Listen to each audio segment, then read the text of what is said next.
다시 너희에게 진정으로 말한다. 너희 가운데 두 사람이 이 세상에서 마음을 같이하여 무엇을 구하면 하늘에 계신 내 아버지께서 이루어 주실 것이다. 두세 사람이 나의 이름으로 모인 곳에는 나도 그들 가운데 있을 것이다. 우리 가슴에 손을 얹고 믿음 고백하고 오늘 하나님 말씀 받겠습니다. 제가 먼저 고백할게요. 하나님은 나를 사랑하십니다. 나는 그 사랑 안에 있습니다. 하나님은 오늘 나에게 말씀하실 것입니다. 그 말씀에 능력이 있습니다. 그 말씀에 생명이 있습니다. 나의 마음을 하나님께 열겠습니다. 나의 생각을 예수님께 집중하겠습니다. 들은 만큼 변합니다. 들은 만큼 행복해집니다. 교회에서 종종 이런 말씀을 하시는 분들을 만나요. 혼자서 기도하는 것은 편하고 좋은데 여러 사람들이 함께 모여서 기도하는 것에는 살짝 거부감이 듭니다.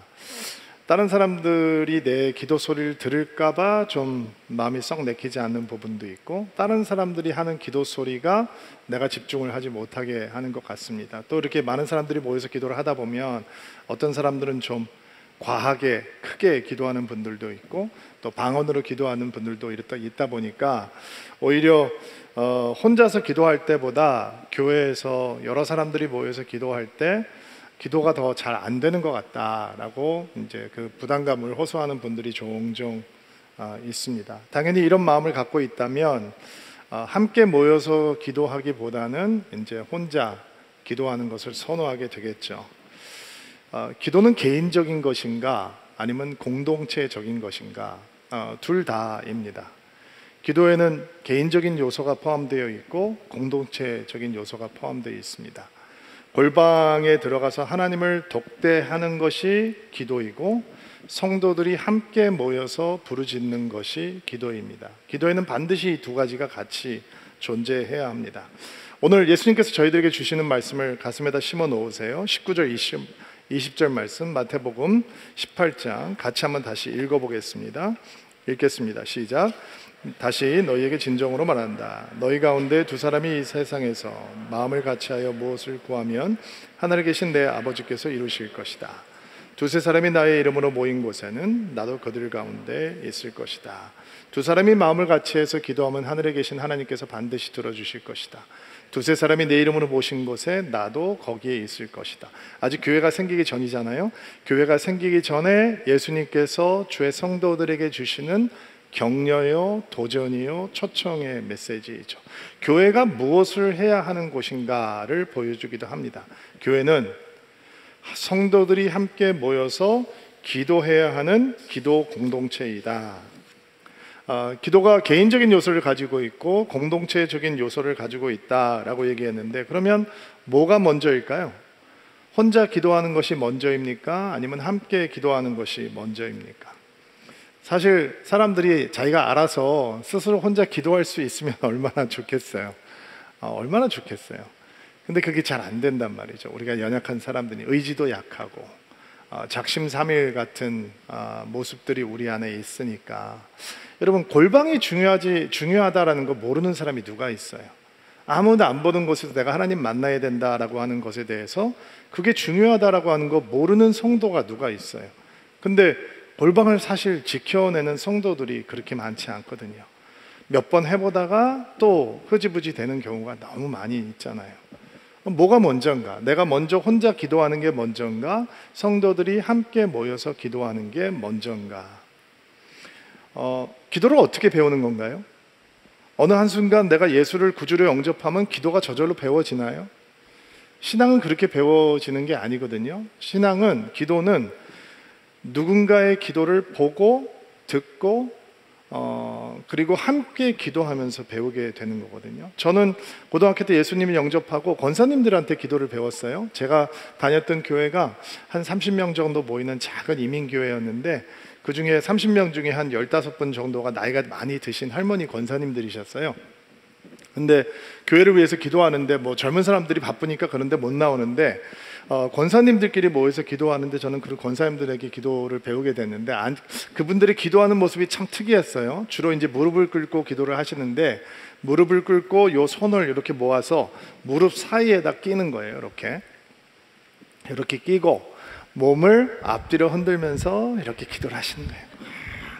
왜 그렇게 흔들시면 제가 보니까, 그리고 교회를 위해서 그렇게 너무 열심히 기도해요. 하나님, 내일 예배를 드리는데 우리 목사님 통해서 주시는 말씀이 성도들에게 생명이 되게 하시고 막 그러면서 기도를 하세요. 교회를 위해서 중보기도 하는 거 막 흔들어요. 그러다가 좀 기도가 세지면 두들겨 이러면서 두들겨요. 그래서 제가 고등학교 때 그걸 이렇게 보다가 기도를 하면 저도 무릎을 꿇고 손을 이제 끼는 거예요. 그리고 흔들기 시작해요. 그리고 기도가 좀 뜨거워지면 제가 생각해 봤을 때 그 권사님들이 보기에 제가 얼마나 귀여웠을까 이런 생각을 해봐요. 예수 감 믿은 17살, 18살짜리 아이가 손을 들고 막 흔들기 시작하다가 막 가슴을 치고 무릎을 치면서 기도하는 모습이 얼마나 귀여웠을까. 근데 이게 한국 사람들이 가지고 있는 독특한 기도 문화인 줄 알았는데, 제가 이스라엘 가서 통곡의 배 앞에 가서 기도를 하다 보니까 이스라엘 사람들이 몸을 앞뒤로 흔들면서 기도하더라고요. 기도쇼를 쓰고 그 사람들 통성으로 기도합니다. 한국 사람만 통성으로 기도하는 게 아니라 큰 소리로 기도를 하면서 몸을 흔들면서 기도를 해요. 데브닝이라고 하는데, 이 데브닝을 하면서 기도를 하는 거예요. 이게 흔들리는 촛불 같다라고 하는 뜻이래요. 그러니까 기도라고 하는 건 내가 혼자서 깨고 치는 게 아니라 보고 듣고 배우면서 하는 거죠. 그러면 무엇이 먼저인가? 성도가 혼자 기도하는 것이 먼저인가? 아니면 함께 기도하는 것이 먼저인가? 처음 시작하는 사람들이 어찌 혼자 기도하겠어요? 힘이 빠진 사람들이 어떻게 혼자서 기둥을 세울 수 있겠어요? 함께 기도하면서 성도는 기도를 배우는 거죠. 왜 사람들이 골방으로 들어가지 않는가? 왜냐하면 골방이 필요하다라는 것은 알지만 골방을 지키게 해주는 내적인 힘을 공급받는 곳이 없기 때문이에요. 그 내적인 힘을 공급받는 곳이 어디냐? 성도가 서로 합심해서 기도하는 자리예요. 우리가 뜨겁게 합심해서 기도하는 자리에 나아가면 거기에서 누리는 은혜를 통해서 내가 홀로 주님 앞에 나가야 되는구나 라고 하는 동기도 부여받게 되고, 그 자리를 지키겠다라고 하는 굳은 의지도 생기게 되는 것이고, 그 자리를 버틸 수 있는 힘도 배우게 되는 것이고, 그 골방의 뜨거움으로 다른 사람들에게 선한 영향력을 끼칠 수 있는 축복의 통로가 되는 은혜도 누리게 되는 것입니다. 그러니까 교회는 기도하는 공동체이고 성도는 함께 모여서 기도하는 것이 먼저예요. 함께 모여서 기도하는 자리가 살아나면 성도의 개인적인 기도 생활도 살아날 수 있는 것입니다. 왜 우리가 함께 모여서 기도해야 하느냐? 우리가 조금 이따 다루게 될 질문이에요. 우리가 함께 모여서 기도할 때 어떤 능력이 나타나느냐? 오늘 설교의 본론 같은 내용이 될 거예요. 자, 우리가 왜 함께 모여서 기도해야 하느냐? 말씀을 몇 군데 찾아보면서 답을 찾으려고 하는데, 출애굽기 17장 9절부터 13절 말씀이에요. 여러분이 먼저 9절 읽어주세요. 시작. 모세가 여호수아에게 말했습니다. 싸우러 나가거라. 내가 내일 하나님의 지팡이를 손에 들고 언덕 꼭대기에 서 있겠다. 그래야 여호수아는 모세의 말대로 아말렉 사람들과 싸우러 나갔습니다. 한편 모세와 아론과 훌은 언덕 꼭대기로 올라갔습니다. 11절. 모세가 팔을 지켜 들고 있는 동안에는 이스라엘 백성이 싸움에서 이겼지만 모세가 팔을 내리면 아말렉 사람들이 이겼습니다. 그러던 중 모세가 지쳐서 팔을 들 수 없게 되었습니다. 이때 사람들이 큰 돌을 가져다가 그 위에 모세를 앉혔습니다. 그리고 아론과 훌은 모세의 팔을 붙들어 올렸습니다. 아론은 모세의 한쪽에, 훌은 다른 쪽에 서 있었습니다. 그들은 해가 질 때까지 그렇게 모세의 팔을 붙들고 있었습니다. 13절. 자, 출애굽한 이스라엘 백성들이 강한 적을 만났어요. 아말렉 족속들이 이스라엘 군대를 치러 나오는데 전쟁을 벌이는 거죠. 그리고 여호수아가 선봉에 서서 이스라엘의 젊은이들을 들고 전쟁터로 나가게 되고, 모세는 기도를 하기 위해서 언덕 위에 섭니다. 아론이라는 사람과 훌이라는 사람이 모세와 함께 동행을 하죠. 성경은 모세가 손을 들고 기도하는 동안에는 이스라엘 백성이 이겼지만 손을 내리고 기도를 멈추는 순간 이스라엘은 패전했다라고 얘기를 하죠. 이스라엘이 졌다라고 하는 얘기는 무슨 얘기냐면 이스라엘의 젊은이들이 아말렉 사람들의 칼 앞에 쓰러졌다라는 얘기입니다. 모세 눈에 보이는 겁니다. 손을 들면 이스라엘 백성들이 승리를 하고 그가 손을 내리고 기도를 멈추면 이스라엘 젊은이들이 죽어갑니다. 근데 문제는 뭐냐면 모세가 지쳐서 손을 계속 들고 있을 수가 없었다라는 겁니다. 왜 우리가 함께 합심해서 기도해야 하는가? 우리는 언젠가는 혼자서 스스로 기도할 수 없는 상황을 만날 수 있는 연약한 사람들이기 때문입니다. 모세가 어떤 사람입니까? 하나님을 친구처럼 얼굴을 맞대하고 대화하던 사람입니다. 그런데 그가 스스로 지쳐서 손을 올릴 수 없는 상황을 만났다라는 것입니다. 손을 내리면 이스라엘의 젊은이들이 죽어가는 것을 뻔히 보고 있습니다. 그런데도 기도할 수 없는 상황을 만났다라는 겁니다. 아론이라는 사람, 금송아지의 주범이죠. 영성, 믿음, 모세하고 비교되지 않습니다. 훌, 모세하고 비교될 수 있는 사람 아닙니다. 근데 그들이 모세의 팔을 들어 올려 주었다라는 것입니다. 저 사람 믿음 별로 없는데, 나보다도 영성 없는데 내가 꼭 저 사람하고 같이 기도하는 게 나하고 무슨 도움이 될까? 예, 도움이 됩니다. 왜냐하면 우리는 언젠가는 스스로 팔을 올려서 기도할 수 없는 순간을 만날 수 있기 때문입니다. 저는 목사니까 여러분을 위해서 기도하죠. 주로 제가 여러분을 위해서 더 많이 기도를 합니다. 그러나 나는 때로는 내 스스로 기도할 수 없는 절박한 상황을 만날 수 있기 때문에 나는 여러분의 도움이, 여러분의 기도가 필요합니다. 그것이 합심 기도를 해야 되는 이유입니다. 아론이라는 사람과 훌이라고 하는 사람이 모세와 비교할 수 없을 대상인데도 불구하고 한쪽에서 모세의 팔을 들어 올림으로 이스라엘 백성이 승리할 수 있었다라고 하는 사건은 교회에게 매우 심볼릭한 사건입니다. 매우 상징적입니다. 우리는 우리보다 연약한 자의 도움을 받고 끝까지 기도할 수 있다라는 것입니다. 제가 아까는 못 봤는데 슬쩍 지나갔는데 지금 보니까 우리 아이들이 막 예배하다가 선생님을 위해서 안수하고 중보하는 것 같아요. 맞아요? 그랬던 거예요, 권사님? 그러니까 선생님들이 무릎을 꿇고 있고 초등학교 아이들이 그 선생님에게 안수하고 이렇게 기도하는 모습이에요.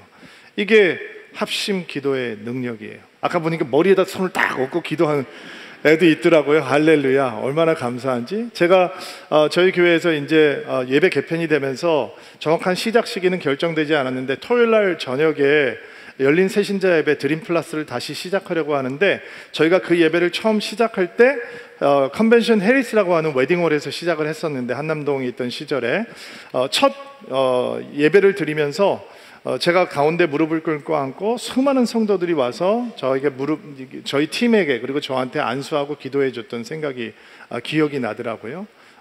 혼자 기도할 수 없을 때 우리는 함께 있으면서 기도할 수 있는 거죠. 그래서 합심 기도가 필요하다라는 거예요. 그러면 우리가 합심해서 기도할 때 어떤 일이 일어나는가? 물론 얼마나 많은 일들이 있겠어요. 그러나 대표적으로 우리 교회가 성도들이 합심해서 기도할 때 일어나는 경험할 수 있는 세 가지 능력에 대해서 제가 오늘 이야기를 해보도록 하겠습니다. 사도행전 2장 1절부터 4절 말씀 한번 읽어볼게요. 시작. 오순절이 되어 제자들이 한 곳에 모였습니다. 그때 갑자기 하늘에서 세찬 바람소리 같은 것이 나타나더니 사람들이 앉아있는 집안을 가득 채웠습니다. 그리고 혀처럼 생긴 불꽃이 사람들 눈앞에 나타났습니다. 그 불꽃은 여러 갈래로 갈라져 그곳에 모인 한 사람 한 사람 위에 머물렀습니다. 사람들은 다 성령으로 충만해졌습니다. 그리고 성령께서 말하게 하시는 대로 자기들의 언어와 다른 외국어로 말하기 시작했습니다. 성령께서 처음 교회에게 임하시는 장면이에요. 성도들에게 임하시는 장면인데, 예수께서 떠나신 자리에 성령께서 오셨는데 바람처럼 불처럼 임하시면서 누구도 부인할 수 없는 성령 세례, 성령 충만함의 증거를 부어주셨죠. 그들이 배워보지도 못한 방언을 말하면서 하나님의 크심과 복음을 얘기하기 시작했어요. 그들이 무엇을 하다가 성령 충만을 받았는가? 밥 먹고 파티하다 받은 거 아니잖아요. 어떻게 교회를 더 효과적으로 운영할 수 있는지 회의하다 성령 받은 게 아니잖아요. 예수님께서 제자들을 예루살렘에 남겨놓으시면서 뭐라고 말씀하셨어요? 예루살렘을 떠나지 말고 아버지의 약속하신 성령을 기다리라. 그들이 무엇을 하면서 기다렸나요? 사도행전 1장 13절과 14절 말씀을 보니까 예수님의 제자들과 예수님의 어머니와 여인들과 120명의 사람들이 마음을 함께해서 한 마음으로 기도했다라고 얘기하잖아요. 기도하는 가운데 성령께서 충만히 임해 오시는 거예요. 합심 기도의 능력은 무엇이느냐? 성령 충만이 이루어지는 통로가 된다라는 거예요. 그럼 목사님 혼자 기도하면 성령 충만 없는 겁니까? 그런 게 아니고 교회가 함께 모여서 기도할 때 성령께서 강력하게 역사하신다라는 거예요. 그것은 언약이고 약속이고 표징이잖아요. 표적이 되는 거예요, 우리에게. 우리가 함께 모여서 기도할 때 내 스스로 경험할 수 없는 놀라운 이 영적인 사건들이, 성령의 사건들이 우리 가운데 일어날 수 있다라고 하는 것이 성경이 우리에게 가르쳐주고 있는 약속이에요. 120명의 사람들 가운데 이름이 알려지지 않은 사람도 있잖아요. 큰 일을 하지 않은 사람도 있잖아요. 120명이 앉아있으면 여러 가지 사람들이 섞여 있지 않겠어요? 어떤 사람은 믿음이 뜨거운 사람이 있고, 어떤 사람은 믿음이 식은 사람도 있고, 어떤 사람은 담대한 사람이 있고, 어떤 사람은 두려운 사람이 있고, 베드로처럼 목숨을 걸고 복음을 전할 수 있는 사람이 있지만 자기 부르심에 대해서 확신을 못하고 있는 사람들도 있고, 남자도 있고 여자도 있고 젊은 사람도 있고 나이 든 사람도 있고, 온갖 사람들이 섞여 있는 거 아니에요. 그런데 함께 기도할 때 베드로, 요한, 야고보 같은 사람들만 성령으로 충만하게 받은 것이 아니라 이름도 알려지지 않은 성도들조차 성령의 충만함을 입고 성령께서 은행하시는 대로 방언을 말하기 시작했다라는 거예요. 그러니까 성도들이 함께 모여서 기도할 때 성령 충만이 이루어진다라는 거예요. 한국 교회가 부흥하던 시절이 있었죠. 그때는 사람들이 시간이 널널해서 열심히 모였던 거 아니에요. 그때 먹고 살기 더 힘들었습니다. 그때는 칼퇴근 없었습니다. 그때 야근도 많이 했습니다. 근데 수요일 날이 되면 성도들이 교회에 모여서 기도했다고요. 저녁에. 아무리 힘들어도 집사님들, 권사님들, 장로님들 교회에 오셔서 기도했어요. 교회가 부흥하면 교회마다 기도원을 졌어요. 그리고 기도원에 성도들이 모여서 하나님의 이름을 부르면서 합심하며 기도했어요. 그때 에어컨 있었나요? 에어컨 없었죠. 더워도 땀을 뻘뻘 흘리면서 열심히 기도했어요. 불편하다고 얘기하지 않았어요. 1시간, 2시간 무릎 꿇고 기도하는 건 아무것도 아니에요. 우리 기도 강석 2년 전에 만들어졌는데 그때 우리 어머님, 할머님 세대에는 마룻바닥에 그냥 무릎 꿇고 기도하는 거예요. 하나님 앞에 부르짖고. 그리고 한국 교회는 세계가 주목할 부흥을 경험했어요. 놀라운 부흥이죠. 가난했던 교회가 선교사를 보내는 교회들로 돌변하기 시작했어요. 그런데 어느 한순간부터 교회가 사람들이 많이 모이는데도 불구하고 갑자기 주중 예배 안 나와도 되는 분위기로 변하기 시작했어요. 장로도 수요일날 안 나오고, 권사도 안 나오고, 집사도 안 나오고, 목사도 안 나오고, 담당자만 나오고. 지금 큰 교회 가서 수요일날 저녁에 예배 가보세요. 사람들이 와 있나요? 텅텅 빈었어요. 기도원, 그 수많은 기도원들 전하는데 옛날에는 새벽부터 밤까지 사람들이 꽉꽉 차서 기도했어요. 지금 기도원 가보세요. 텅텅 빈었어요. 그 결과로 우리는 교회가 위기다, 교회가 흔들리고 있다라고 하는 시대를 만났어요. 교회 성도들이 모여서 함께 기도할 땐 하나님께서 부흥을 주시고 성령을 주시는데, 성도들이 함께 모이는 것을 소중하게 생각하지 않고 성도가 함께 모여서 기도하는 자리를 소중하게 프로텍트를 못하니까 한국 교회는 위기를 만나게 되는 거예요.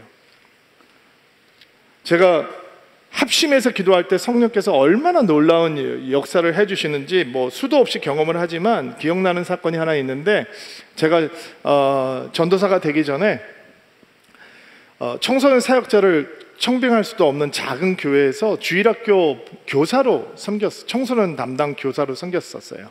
아이들이 아마 15명 이렇게 나오는 조그만 교회였는데, 제가 기타 치고 찬양하고 기타 내려놓고 설교하고, 교회 암흑시대죠. 제가 찬양 인도를 했다는 건 교회 암흑시대예요. 막 찬양하고 했는데, 여름방학, 겨울방학이 되면 그 15명 애들, 20명 애들 데리고 수련회를 가요. 수련회를 가서 예배를 인도하는 거예요. 여러분 상상해 보세요. 아니 이렇게 악기가 다 세팅이 되고 이렇게 해야 우리 아이들 여기서 막 세팅해놓고 막 조명도 막 돌고 그래 애들이 막 분위기도 좋아지는 거지. 제가 기타 하나 메고 못 치는 코드도 많은데 그렇게 한다고 뭐 그렇게 예배가 대단하겠어요? 3일 동안 아이들 열심히 예배하고 열심히 기도하고 마지막 예배가 됐어요. 짐 다 타에다 실어놓고 마지막으로 이제 예배를 시작했는데 서로 안수하며 이제 기도하고서 떠나는 시간이었어요. 근데 성령께서 오셨어요. 아이들이 합심하면서 기도하는데 성령께서 오신 거예요. 어떻게 오신 줄 알았느냐? 아이들이 통곡을 하면서 기도를 하기 시작한, 가슴을 치고 회개하고 죄를 고백하고 방언이 터지고 막 아이들이 막 춤을 추면서 찬양을 하고 울부짖으면서 하나님께 기도하는 거예요. 신기하더라고요. 근데 30분, 1시간이 지나도 기도가 끝나질 않는 거예요. 제가 시키는 게 아니고 아이들이 하는 거예요. 뭐 중학교부터 고등학교까지 다 성령 받고 지금 막 변화를 경험하는 거죠. 1시간이 지나고 2시간이 됐는데도 끝나지 않는 거예요. 바깥에서는 이 장소를 사용하기 위한 다른 교회가 기다리고 대기를 하고 있어요. 근데 우리가 안 나오니까 항의하러 들어오셨어요, 전도사님이. 그리고 와서 아이들의 모습을 보고 바깥에 나가서 이렇게 얘기를 하는 거예요. 지금 저 안에 성령이 오셨어. 저 안에 성령이 오셨기 때문에 우리는 저 안에서 성령께서 행하시는 일을 온전히 행하시도록, 빨리 행하시도록 기도해야 돼. 그리고 바깥에서 기다리고 있고 6시간을 그들이 대기했어요. 끝나지가 않더라고요. 어느 누구도 불평을 하지 않아요. 성도가 합심해서 기도할 때 어떤 일이 있느냐? 성령이 역사하기 시작하는 거예요.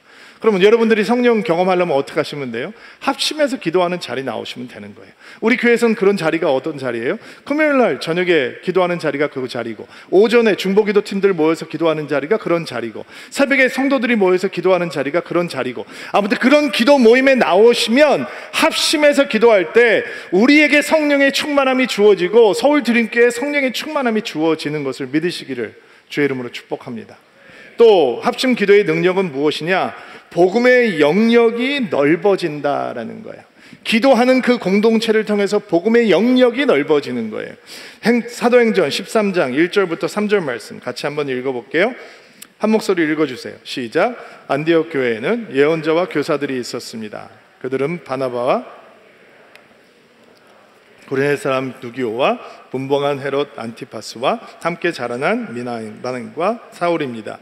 그들이 주님께 예배드리며 금식하고 있을 때에 성령께서 그들에게 말씀하셨습니다.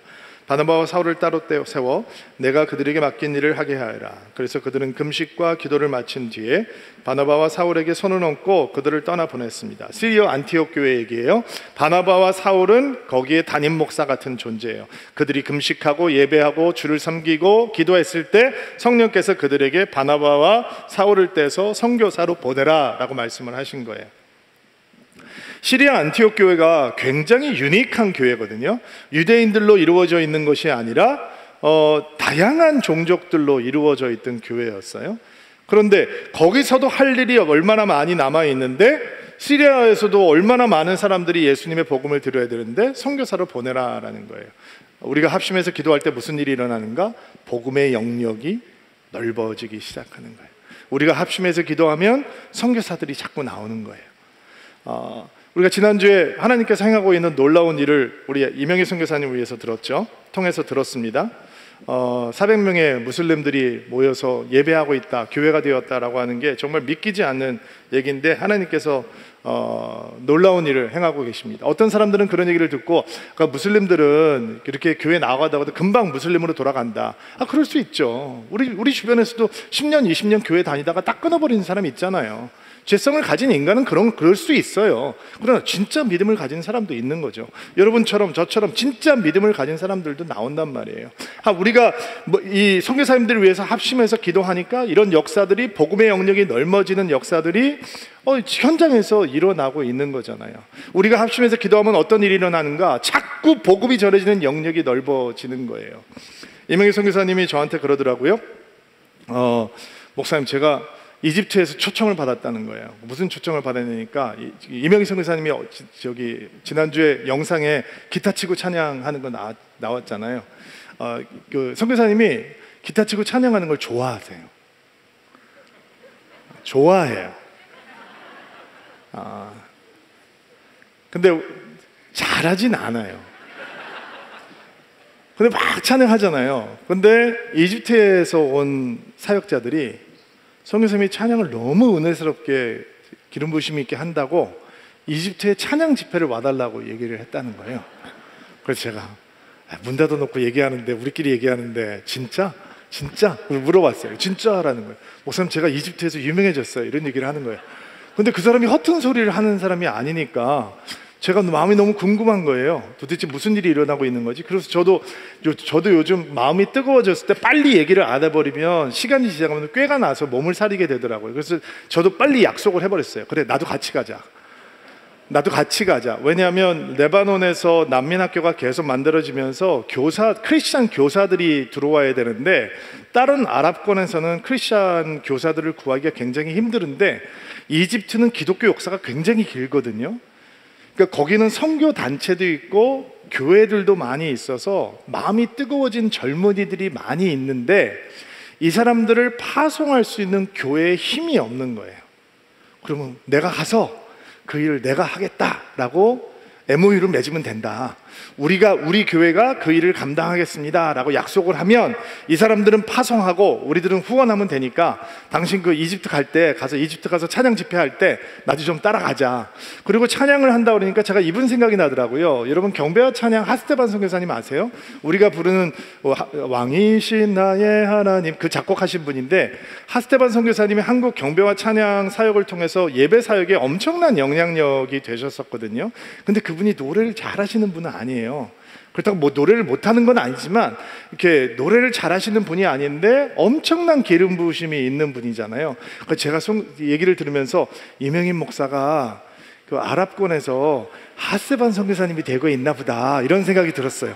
그래서 제 눈으로 보고 당신들이 선교사를 레바논으로 파송하면 서울 드림교회가 후원하겠다 라고 약속을 해야지 라고 하는 뜨거운 마음이 들었어요. 그리고 지난주에 우리가 그 보았던 여자아이들 사진 기억나세요? 여자아이들 3명 사진이 있었잖아요. 그 아이들을 보면서 제 마음속에 이런 생각이 들더라고요. 한국 데려와야 되겠다. 빨리 데려와서 한국에서 교육시키고 훈련시키고, 걔네들은 아랍말 너무 잘하니까 이 친구들이 예수님의 복음으로는 그냥 똘똘 뭉치고 성령 충만해져서 여기서 신학하고 아랍권으로 다시 들어가면 어느 나라 가서든지 예수님의 복음 증거할 수 있고 무슬림 여인들에게 복음을 증거할 수 있으니까 그렇게 해야 되겠다. 여러분, 우리가 합심해서 기도하면 어떤 일이 생긴다고요? 복음의 영역이 자꾸 넓어지는 일이 생기는 거예요. 여러분, 5만 시간 기도하면서 선교사님들 위해서 기도하고 있죠. 우리가 기도를 쌓아가고 있으니까 내년에 또 한 가정이 선교사로 파송이 될 것 같아요.